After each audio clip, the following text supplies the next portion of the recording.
अगर आप भी ऐप डिजिटल बिजनेस या वेबसाइट को चलाते हैं तो यह आपके लिए वेकअप कॉल हो सकती है।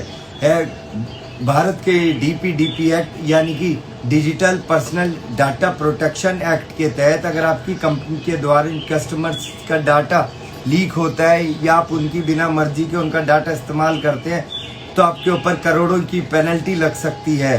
अब खाली प्राइवेसी पॉलिसी को कट कॉपी पेस्ट करने से ही सब कुछ नहीं होगा।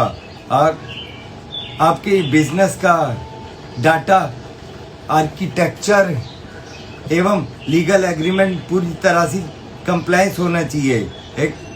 अपने बिजनेस में करोड़ों की पेनल्टी को बचाने एवं बंद होने से बचाने के लिए आज ही हमसे डिजिटल लीगल स्क्रूटनी करवाएं। नीचे दिए गए